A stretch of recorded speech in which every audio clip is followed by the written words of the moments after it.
ប្រទេសរុស្ស៊ីនិងអ៊ុយក្រែនកាលពីថ្ងៃប្រហ័សបានចង្អុលដាក់គ្នាទៅវិញទៅមកចំពោះការវាយប្រហារលើគោលដៅជនស៊ីវិលក្នុងអំឡុងថ្ងៃឆ្លងឆ្នាំថ្មីឆ្នាំ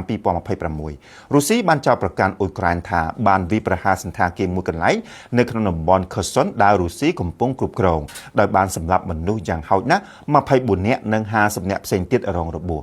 លោក Vladimir Saldo អភិបាលតំបន់ខឺសុនបាននិយាយថាអ៊ុយក្រែនមានចេតនាវាយប្រហារលើជនស៊ីវិលក្រោយពេលដែលអ៊ុយក្រែនបានបញ្ជូនយន្តហោះ drone ចំនួន3គ្រឿងទៅវាយប្រហារពិធីជប់លៀងមួយកន្លែងនៅក្នុងតំបន់ឆ្នេរសមុទ្រ Kholyជាមួយគ្នានេះអ៊ុយក្រែនក៏បានវាយបកទៅកាន់រុស្ស៊ីវិញផងដែរដែលបានចាប់ប្រកាន់រដ្ឋាភិបាលទីក្រុងមូស្គូថា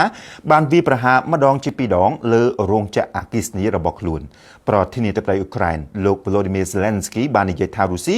មានចេតនាធ្វើសង្គ្រាមនៅថ្ងៃឆ្លងចូលឆ្នាំថ្មីរុស្ស៊ីបានកំណត់ទីតាំងថាមពលនៅក្នុងតំបន់ចំនួន7នៅទូទាំងប្រទេសអ៊ុយក្រែនហើយបានបញ្ជាយន្តហោះ drone ជាង200គ្រឿងដើម្បីវាយប្រហារទីតាំងទាំងនោះបើតាមលោក Zelensky ការវាយប្រហាររបស់រុស្ស៊ីក្នុងអំឡុងពេលថ្ងៃជប់សម្រាកបានបង្ហាញថាសម្ព័ន្ធមិត្ត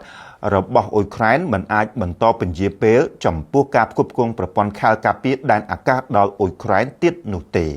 ក្រសួងការពារជាតិរុស្ស៊ីវិញថាការវាយប្រហាររបស់ខ្លួនគឺ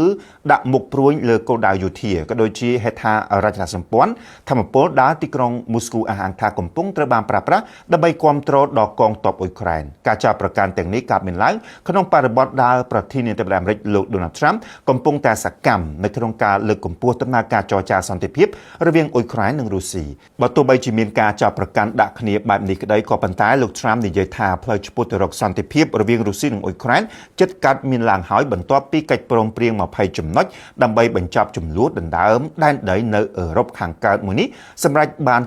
95% ហើយ